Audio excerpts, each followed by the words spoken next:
मालेगावच्या बॉम्बस्फोट निकालानं आरोपी निर्दोष सुटले असले तरी काँग्रेसला मात्र आरोपीच्या पिंजऱ्यात उभं करण्यात आलंय।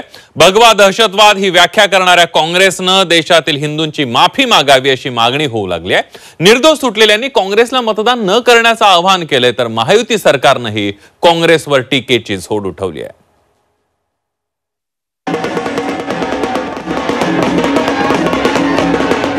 मालेगावच्या निकालानं काँग्रेस आरोपीच्या पिंजऱ्यात।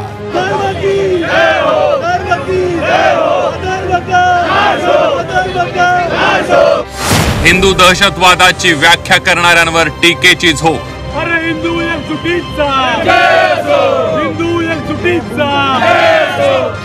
काँग्रेस राष्ट्रवादीकडे माफीची मागणी। मालेगाव बॉम्बस्फोट झाल्यानंतर या प्रकरणात एसआयटीनं साध्वी प्रज्ञा सिंग आणि कर्नल प्रसाद पुरोहित सह 11 आरोपींना अटक केली होती। साध्वी प्रज्ञा सिंहला अटक झाल्यानंतर तत्कालीन मुख्यमंत्री सुशील कुमार शिंदे यांनी भगवा दहशतवाद अशी व्याख्या केली होती।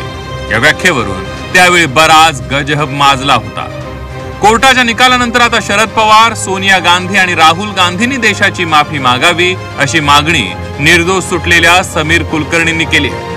अल्पसंख्याकांचा मुस्लिम तुष्टीकरणासाठी गलिच्छ दुरुपयोग केला। आज ते शरद पवार, दिग्विजय सिंग, सुशील कुमार शिंदे, शकील अहमद, अहमद पटेल, सोनिया गांधी, राहुल गांधी यांनी या यच्चयावत भारतीयांना सामोरं जात त्यांनी केलेल्या जी काही पापात आमचा सनातन पवित्र धर्म जगाच्या पाठीवरती ज्याला बदनाम करण्याचं षडयंत्र केलं, आज त्या सगळ्या यच्चयावत बहुसंख्यक हिंदू समाजाची माफी मागायला हवी।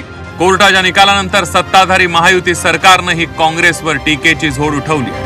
हिंदू समाजाची काँग्रेसनं जाहीर माफी मागावी अशी मागणी मुख्यमंत्री देवेंद्र फडणवीस आणि उपमुख्यमंत्री एकनाथ शिंदेंनी केली आहे। भगवा आतंकवाद दाखवण्याचा काँग्रेसने आणि यूपीएने प्रयत्न केला, तो किती खोटा होता हे कोर्टाने पुराव्यादिशी आज सांगितलेलं आहे। खरं म्हणजे ज्यांच्यावर त्यांनी कारवाई केली त्यांची तर त्यांनी माफी मागितलीच पाहिजे, पण सगळ्यात महत्त्वाचं संपूर्ण हिंदू समाजाची काँग्रेसने माफी मागितली पाहिजे।